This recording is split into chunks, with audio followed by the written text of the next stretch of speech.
Sydney Sweeney is selling her bathwater. Fellas, my boys, don't worry, I got you. I'm gonna tell you all about it, where to find it so you can block it. Because obviously, like, that's super weird. You definitely would never buy it, ever. And the only reason you have that credit card in your hand is for different reasons. But yeah, as it turns out, Sydney Sweeney has partnered with soap brand Dr. Squatch to sell a limited run of bars of soap that are actually made with Sydney's bathwater. And specifically, they're making 5,000 bars that will reportedly come with a certificate that confirms that the bathwater was included. With Sydney saying, when your fans start asking for your bathwater, you can either ignore it or turn it into a bar of Dr. Squatch soap. It's weird in the best way. Now, this partnership, it's not coming out of nowhere, right? Sydney already has an established relationship with Dr. Squatch. She's been in ads before, one of which actually featured her in the bath, with Sydney referring to it in today's announcement. And all of this is obviously she is not the first person ever to sell her bathwater. Though I will say the reaction to the news is drastically different. But I mean, we saw this idea really take off with e-girl Belle Delphine back in 2019. And then later you saw other creators like Amaranth jumping on board. But yeah, now with Sydney, what we've seen is that the reactions have been all over the place. Or you've got some people going damn near feral over this idea and others just plain disgusted. And then as far as like the business side of it, you have some saying it's a genius business idea, but others saying a gimmick like this, it's gonna hurt her career in the long run. But yeah, in the meantime, I'd love to know your thoughts, whether you are a simp for suds, we'll say, or someone just outright disgusted by this. What's your take? What's your opinion? And while you're maybe leaving your opinion in those comments down below, let me say hi. Welcome back to the Philip DeFranco Show, your daily dive into the news for better or worse. And we have a lot to talk about today that is far more serious than that first story, starting with this. This morning, the US government effectively told hundreds of thousands of Chinese students, pack your bags. Because we just got the announcement that the State Department and Homeland Security will aggressively revoke the visas of Chinese students in the US. With this said to specifically include, quote, those with connections to the Chinese Communist Party or studying in critical fields. And so this news, it sent shockwaves across the academic community because as of last year, there were about 277,000 Chinese students in the US. That makes China the second biggest source of international students, just behind India. And even that is kind of a low number for them. That's down from more than 370,000 before the pandemic. But with this, right now, what we're seeing is that there's a lot of confusion about exactly who's getting deported and how many will be affected. Because, first of all, it's not clear what critical fields means, with many interpreting that to mean advanced subjects like biotechnology, quantum computing, and artificial intelligence, but it also leaves a lot of students unsure about whether their particular field counts as critical. Also, you have places like the New York Times noting that despite concerns that the Chinese government recruits US-trained scientists, there's no evidence of such scientists working for China in large numbers. And then,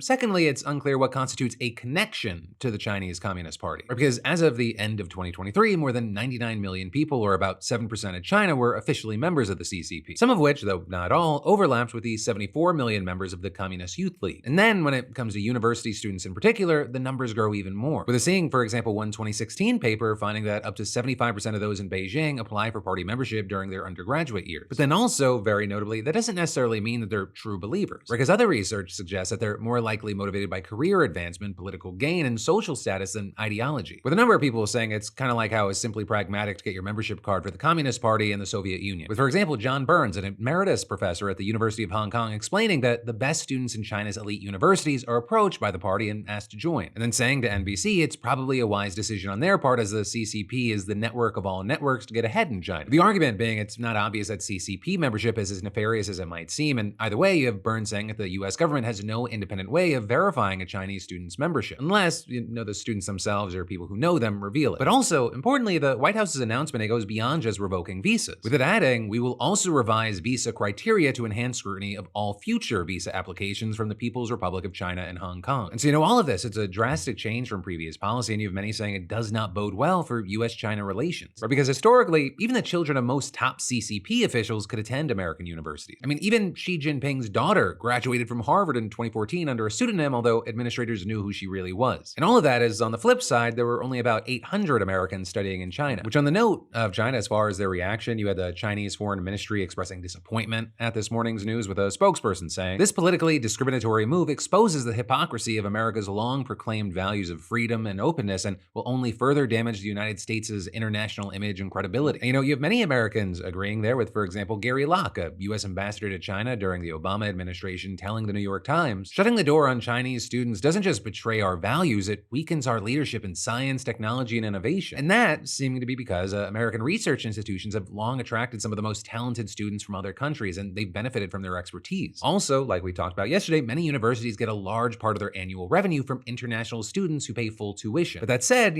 for Trump, politically speaking, it's kind of a perfect perfect move. But he combines his trade war with China, his crackdown on immigrants, and his attack on universities in a single headlining declaration. And it fits. It's a continuation of what his administration's been doing over the past few months, where they've already revoked thousands of student visas, they've detained and deported people seemingly for their political expression. And, just yesterday, the State Department halted scheduled interviews with foreign students applying for student and exchange visas. And even that was after last week you had Homeland Security announcing it was revoking Harvard's certification to enroll foreign students, with them notably justifying that move in part by claiming without evidence that the university coordinated with the Chinese Communist Party. Though also a federal judge temporarily blocked that, and it's still being fought out in court. But for now, we'll have to wait to see who all this hits and how things move forward. But then, next up, you've got this big influencer in the news right now because she's suing to keep the public from accessing graphic details about her toddler's drowning. And if you're unfamiliar, this is a tragic story, and the influencer here is Emily Kaiser. She has 4 million followers on TikTok, 1.7 million on Instagram, and she and her husband Brady have 2 sons, Trig, who's 3, and Theodore, who was just born in March. And she often posted about their life together, but on May 12th, her son Trig was hospitalized over an accidental drowning incident, and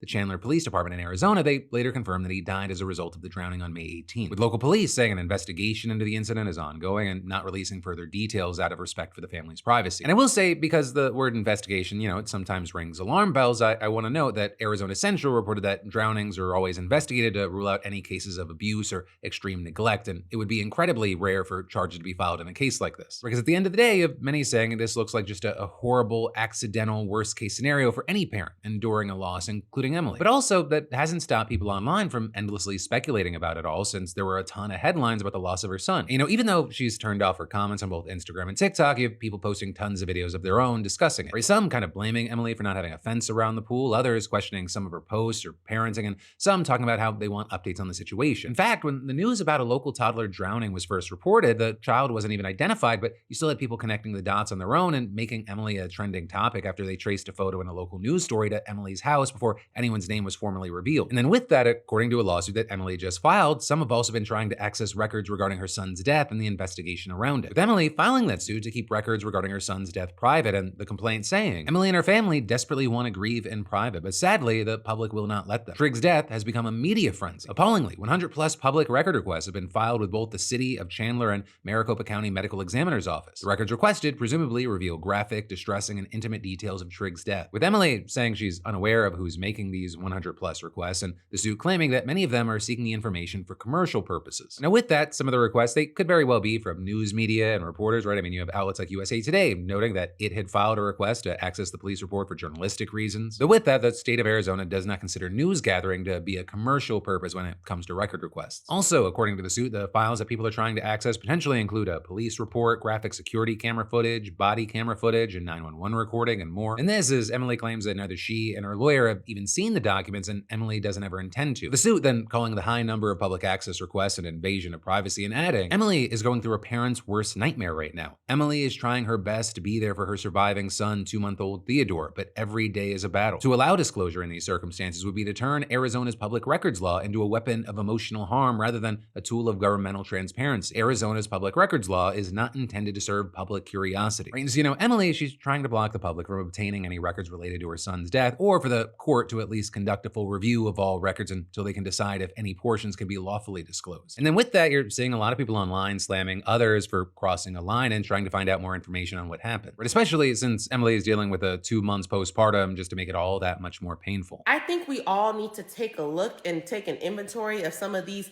parasocial relationships that we have, and it happens often with celebrities where we feel entitled to people's life. We want to harass and ask invasive questions. We want updates repeatedly, and we have no respect for their freaking privacy. Come on. With all that, depending on where you're going online, there's a lot of different thoughts, a lot of different opinions. But for now, we'll have to wait to see what happens with this lawsuit and also the court of public opinion. But then, next up, shifting gears from that, in huge business and social media news, Hailey Bieber just sold her skincare and beauty brand Rhode for $1 billion deal. And it's making tons of headlines right now for a combination of business and celebrity gossip reasons. Because specifically, yesterday you had e.l.f. Beauty acquiring Rhode with a deal comprised rising of $800 million in cash and stock and an additional potential earning of $200 million based on future growth over 3 years. Right now, Elf, it's known for being a very budget-friendly brand with dupes of high-end products, and it's sold at major retailers like CVS, Target, Walmart, and more. And then Rhode, it was founded by Hailey just a few years ago in 2022 with a focus on intentional skincare and beauty. And its products, they're only available online, though. In another major recent deal, Sephora announced that the brand would be coming to its stores later this year. So it's already been a huge year for Rhode, and under this new acquisition from Elf, Hailey will continue on as the founder and serve as the chief creative officer and head of innovation, and now acting as a strategic advisor to the combined companies. With Hailey saying, "We can't wait to bring Rhode to more faces, places, and spaces. From day one, my vision for Rhode has been to make essential skincare and hybrid makeup you can use every day." Just 3 years into this journey, our partnership with Elf Beauty marks an incredible opportunity to elevate and accelerate our ability to reach more of our community. And this business deal, it stands to be huge for both parties. With, for example, the Wall Street Journal noting that for Elf, it'll help diversify its supply chain because currently most of its products are made in China and subject to major tariffs, and Rhode suppliers are based in Europe, the US, and other parts of Asia. And then for Rhode, this really cements Hailey Bieber's status as a beauty mogul following the likes of Rihanna, Kylie Jenner, Selena Gomez, and more. But then this news has also popped up as there have been a number of headlines suggesting that there are issues with her relationship with Justin Bieber. Right in there, I'll say without getting too much into the nitty-gritty detail of gossip, Justin faced a ton of backlash when she was on the cover of Vogue because he wrote that he previously told her she would never accomplish that, and people just thought that it was kind of a shady thing to share with the public. With that, then prompting people to resurface old clips where it looks like Justin's being rude to or ignoring Hailey. This then also coming as some of Justin's public behavior and on social media posts have prompted concern and criticism. You have some rumors about him using drugs. There then also, separate but connected to that, been a number of reports suggesting he's in some financial trouble and had to sell off his music catalog because he had gone broke. With, for example, the Hollywood Reporter recently saying he lost millions from canceling a tour and still owes his former manager, Scooter Braun, money. But then all of that turning into a conversation connected to Hailey, where you have some saying, "Oh, what does this big payday with Rhode mean?" Right? All of a sudden, you've got people speculating that she's selling her company to pay off Justin's debts. Others hoping it means that she's just getting her ducks in a row for a divorce. But then outside all of that noise, you have a number of people just looking at this as a major business accomplishment. Writing things like, "Everyone in her business, but she really be in her business. For real, love that for her." As well as $1 billion company in 3 years while being harassed by the entire internet and going through a pregnancy and postpartum. Hailey Bieber, you're that girl. But all in all, I think the main point of this story is I'm a fucking idiot. Beautiful Bastard should never have been a clothing company. It should have been a beauty brand. It was right there in the fucking name the whole time. And then I've got more important news for you in just 1 minute. But first, why does shaving feel like your face is under attack? Like your razor is actively trying to ruin your morning. Because if your face ends up looking like it lost a fight after every shave, the problem isn't your skin, it's your razor. If every shave it leaves you with bumps, redness, or regrets, I've got a better option.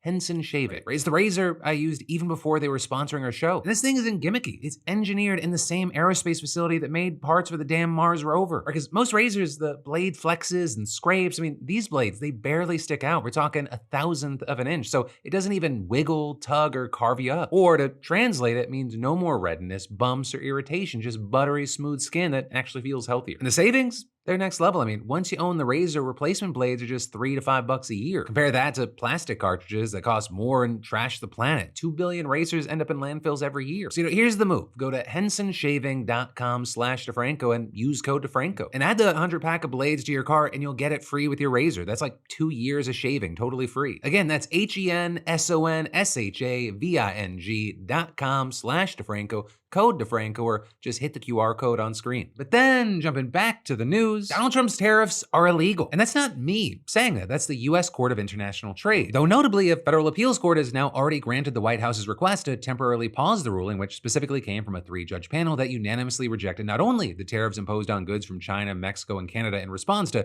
what the administration said was the unacceptable flow of drugs and undocumented immigrants into the U.S., it also applies to the universal 10% tariffs put in place to address the trade deficits, as well as the so-called reciprocal tariffs of between 20 and 50% that have been imposed on dozens of the country's trading partners. Though notably, those have been paused since April and they're not set to kick in until July 9th, with Trump trying to use the threat of those tariffs coming back to strong-arm other countries into more favorable trade deals. But in any case, beyond that, the ruling does not affect Trump's tariffs on steel, aluminum, and cars, and it also likely wouldn't affect tariffs that he's threatened against pharmaceuticals, semiconductors, and other major imports. And that because those tariffs haven't been implemented in the same way as the others. Because the ones that the court said were illegal, Trump put them in place by invoking a 1977 law called the International Emergencies Economic Powers Act, with them seemingly doing so as a way to avoid waiting for Congress or having the government compile reports and request public comments as is usually required. Especially because a big thing is that before Trump took office, no president ever invoked the law to impose tariffs on other countries. In fact, the law doesn't even mention tariffs. It mostly deals with trade embargoes and sanctions. And so with that, you had these three judges who, by the way, were appointed by Reagan, Obama, and Trump, emphasizing that they weren't passing judgment on the, quote, wisdom or likely effectiveness of the president's use of tariffs as leverage, and explaining that they were impermissible not because it is unwise or ineffective, but because federal law just does not allow it. And they then added to that, saying that Trump's tariffs lacked any identifiable limits and found that the International Emergency Economic Powers Act didn't delegate an unbounded tariff authority to the president. So then, of course, with all this, you had the White House appealing and saying it would seek emergency relief from the Supreme Court as if the block wasn't quickly put on pause, with the deputy press secretary also saying in a statement that foreign countries' non-reciprocal treatment of the U.S. has fueled historic and persistent trade deficits. Though then, of course, with this decision, you had the White House saying that it would appeal, with specifically the deputy press secretary saying in a statement that foreign countries' non-reciprocal treatment of the U.S. has fueled historic and persistent trade deficits, and claiming that, quote, these deficits have created a national emergency that has decimated American communities, left our workers behind, and weakened our defense industrial base, with them then hitting one of their biggest talking points, saying it is not for unelected judges to decide how to properly address a national emergency. With then Trump advisor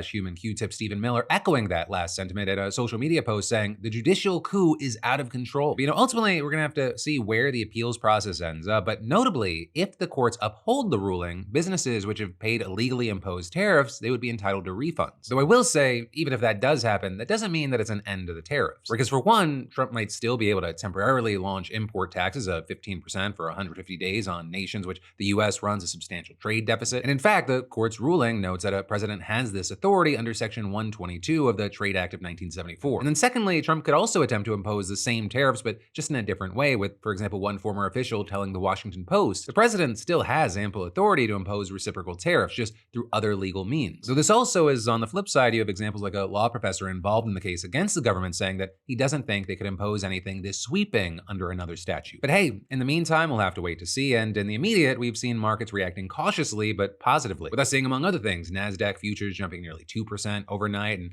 the dollar rising against the yen and euro. But then from that, next up today, in some interesting news, a top House Democrat just launched an investigation into Trump's meme coin dinner. Because as we talked about with Senator Chris Murphy earlier this month, Trump launched a meme coin right after the inauguration, and the whole setup has caused widespread allegations of corruption. And that's in large part, though not limited to, the fact that 80% of the coin is held by the Trump Organization and two other affiliated businesses. Now, Trump, for his part, has argued that he doesn't personally benefit from the coin because his assets are in a blind trust operated by his sons. But you have many experts saying that his family is still enriching itself, and even if Trump can't reap those profits now, he will once he leaves office. And so as a result, critics say that the structure, it creates a situation where foreign entities, billionaire CEOs, and anyone else who wants to cozy up to Trump can just buy a fuck ton of the coin and then ask for political favors. A scenario they say is especially likely because this is a meme coin, meaning it has no independent value tied to it other than just the popularity of Trump himself. But with many arguing that this essentially just creates a workaround for foreign investors to support Trump financially without directly violating federal laws that ban them from donating to political campaigns or presidential inaugural funds. With then those concerns being heightened even more when the Trump-affiliated businesses that operate the coin announced that it was hosting a contest where people could buy large quantities of the coin, and then the top 220 holders would win a special dinner on May 22nd with the president at his golf club outside of DC. But then also, they added that the top 25 holders would get a VIP tour of the White House and a separate private reception with the president, which is why you then had many arguing that the president was explicitly allowing people to buy access to him by investing in a coin that will enrich him and his family. An allegation that's not helped by the fact that certain buyers explicitly told the New York Times in interviews and statements that they bought the coins or entered the contest, quote, with the intention of securing an action by Mr. Trump to affect United States policy. And it does seem like the dinner was a massive success, at least financially, because just the announcement of the contest alone, it caused Trump's coin to surge 50%, with an analysis by the Washington Post finding that crypto wallets linked to Trump and his partners earned around $3 million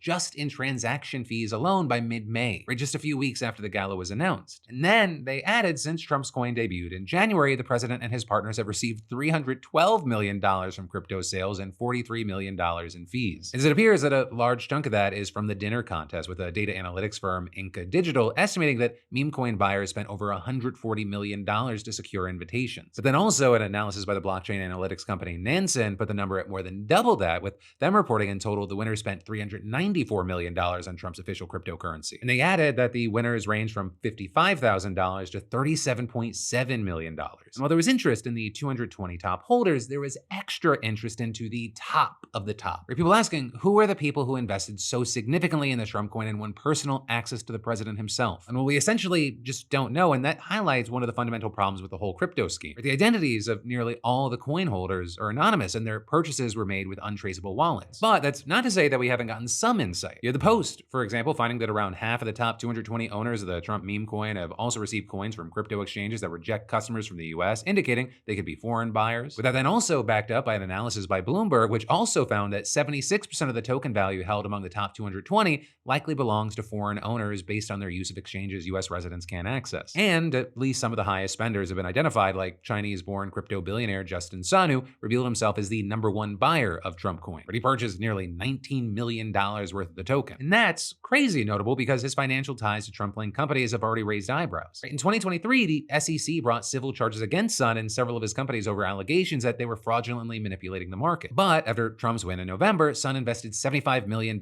in World Liberty Financial, which is a whole other Trump-related crypto venture that allocates 75% of its revenues to entities owned by the Trump family. And then, in February, shortly after Trump took office, the SEC asked a court to halt the case against Sun and his companies. Also, interestingly, the same day the dinner contest closed, a small tech company with ties to China called GD Culture Group announced that it would be investing as much as $300 million in both the Trump coin and Bitcoin. While it's unclear how much of that ultimately went to the Trump coin, the move was still significant because, as the Times explains, any purchase from the company would be the first known example of a China-linked firm buying Mr. Trump's meme coin. And then noting that the company stated in its financial disclosures that its subsidiary might be influenced by demands from the Chinese government. With then all of that bringing us back to where we started. The new report that Representative Jamie Raskin, the top Democrat on the House Judiciary Committee, has opened a probe into the dinner, with Raskin writing a letter to Trump demanding that he provide a guest list of the 220 people who attended, including the full name, nationality, business affiliation, and how much each spent on Trump meme coins. Additionally, Raskin also called on the president to provide a detailed explanation of the steps he and his partners took to determine the source of the funds used to purchase the meme coin and, quote, whether these funds have ties to foreign governments, foreign monarchs, terrorist organizations, drug cartels, or other criminal enterprises or activities. With him then going on to argue that the publication of this list is necessary to, quote, let the American people know who is putting tens of millions of dollars into our president's pocket so we can start to figure out what, beyond virtually worthless meme coins, they are getting in exchange for all this money. And then adding that information about the source of the money that each investor used to buy the coin is also needed. And that in order to prevent Trump from pocketing illegal foreign government funds without the consent of Congress. Right in that last part, it specifically references the Emoluments Clause of the Constitution, which bans federal officials from accepting gifts or titles from foreign governments without permission from Congress. And that is super significant because many experts have argued that the whole dinner situation is a clear violation of that provision, which is also a point that Senator Murphy, who's also a lawyer, made when he came on the show. I mean, there is no clearer violation of the Constitution, the Emoluments Clause, than that. You can't give access to the White House to induce people to send you money personally, but that's exactly what he's doing. Right, and to that point, last week you had a group of 35 members of Congress signing a letter calling on an arm of the Justice Department to investigate whether the dinner violated federal bribery laws or the Foreign Emoluments Clause, with them arguing that the event was, quote, just the latest example of President Trump disregarding ethics norms, introducing further conflicts of interest, and using his office for self-enrichment. So with that, I'm gonna go out on a limb. You're gonna call me crazy. I think it's a little bit. Just a scotch unlikely that Trump's DOJ is going to investigate Trump, or at the very least, successfully before he and his allies try to quash any potential probe. But as far as Raskin's letter, you notably did have Press Secretary Caroline Leavitt saying last week that she would raise that question internally when asked whether the administration would agree to releasing a guest list. Though she then also argued that the event was not a White House dinner and that the president is attending it in his personal time. Although there you have reports noting he traveled to and from the dinner on Marine One, which is used for official capacities and paid for by taxpayers, which blurs the line even more. With the Post adding there is no obvious precedent for a president flying in Marine One to a private event from which he and his family businesses are directly profiting. So yeah, now you know about a lot of really, really crazy important stuff, and nothing is gonna come from it. And then I've got even more news for you in just a minute. But first, you know, the more I do this job, the more I feel like politics. It's performance art. Stunts, sound bites, cherry-picked headlines, and outrage, just about daily. And what actually matters, it often gets lost in the noise. And you know, it's why I've been using Ground News, which is a news comparison platform that cuts through the BS and shows how stories are being reported across the political spectrum, left, right, and everything in between. And we actually use it behind the scenes of the PDS when we're digging into media bias. And my favorite feature is the blind spot feed, right? That one, it can surface stories that one side's obsessed obsessed with, but the other completely ignores. Right? So some of the stuff you'll see is like left-leaning media barely touching Jake Tapper's Biden book. Right? And then on the conservative side, you kind of see radio silence with Trump pardoning a tax fraud guy right after his mom dropped $1 million at a fundraiser, which is wild. Right? So the same news cycles, but people are living in completely different realities. So, if you're worried that you might be stuck in an echo chamber, fix your feed. And you can go see for yourself why they've got 10,000 5-star reviews at ground.news/DeFranco. Be informed, not influenced. You can scan that QR code or head to ground.news/DeFranco today to get 40% off unlimited access to the Vantage plan, which is the same plan I use. But from that, I want to shift gears to a different kind of news because this family, they got to hear their father's voice for the first time in nearly 60 years. Right, so this is Riley Leroy Pitts. He was an Army captain during the Vietnam War. He led an infantry company, and he did deeds that earned him 2 Purple Hearts and a Silver Star. But just weeks before he was set to come home for Thanksgiving in 1967, at just 30 years old, he became one of tens of thousands of American soldiers to die over there. With then after his death, President Lyndon B. Johnson presenting his wife, Eula, with the Army Medal of Honor, making him the first black officer to ever be awarded it. Also, he was more than just a soldier. He left behind a wife and 2 children, Mark and Stacy. And those two, the last time they saw him, they were 3 and 5 years old. Life went on without Riley. His children grew up, they had children of their own, and they grew up in turn. And then one day, Eula was watching the Ken Burns documentary on Muhammad Ali, which features a segment about Ali's refusal to fight in the Vietnam War. And that segment, it just so happened to include interviews of soldiers who were over there at the time, and they got their opinion about Ali's choice. And among those interviewed was Captain Riley Pitts, with Mark saying that his mom immediately called him about it. She calls me, I'm at a Tampa Bay Rays baseball game. And she starts telling me, hey, I just saw your dad. They interviewed him in this Muhammad Ali series, and you should try to find that. The crowd is screaming. I'm like, Muhammad Ali, Daddy, what are you? So Mom, I'll call you back. Okay. And so Mark, he tracks down the organization. He finds out that this footage, it came from the archives of ABC News. So he sends an email to the director of ABC News video source, Anthony Perrone, and he asks, is there any more of this footage that was included in the documentary? Then he said something that really just blew me away. He said, it's the first time my sister and I have ever heard our father's voice as an adult. I just felt like if this is in this library, I'm going to find it. And as it turns out, what Perrone found was more than 40 minutes of unaired footage of Captain Riley Pitts and his men fighting the war in Vietnam. With then ABC bringing the footage to the Pitts family, with everyone then tearing up a bit as they watched. I'm seeing more than I expected, and I don't know that I was quite ready for that much. I told you I wasn't cry. It's a lot. It's a lot. It's a whole lot more than that little 15 seconds that we saw. Yeah. It's a whole lot more. I just know that that I missed out on something special. I'm watching his mannerisms, and that's the first time I would obviously remember his facial expressions, his body language. A beautiful smile. Yeah, he did. That's now kind of my memory now. You know what I mean? I don't have much more other than that to remember. And then, beyond the footage of Riley himself, ABC also found footage of the reporters going back after he died to interview the soldiers that he had led. And so this family, they got to hear these men sing their father's praises decades after the fact. Leroy Pitts was more than an inspiration and a leader of his men. He was a man among men. He was a very inspired man. He did a lot for the morale of the company.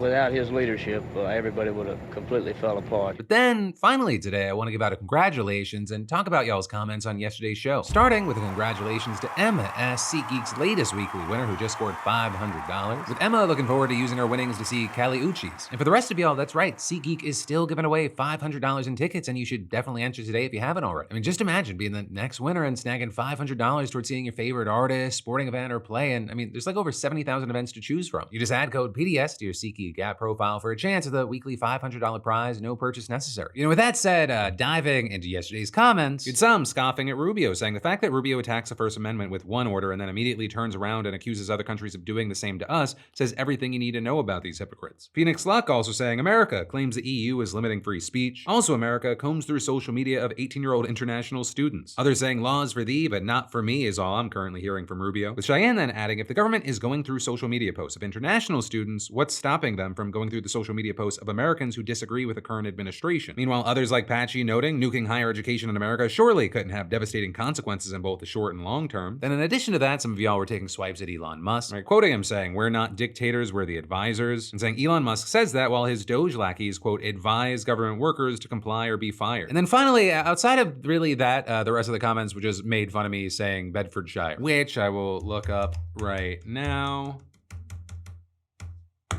Bedfordshire. Okay, well, I know that's wrong. Bedfordshire, is that it? Whatever, I don't care. I like the Irish more. Yeah, I said it. The Irish are way nicer when I mispronounce their shit. But anyways, that is where we're gonna end today's show, I guess. Thank you for watching. I love yo faces, and I'll see you right back here on Monday.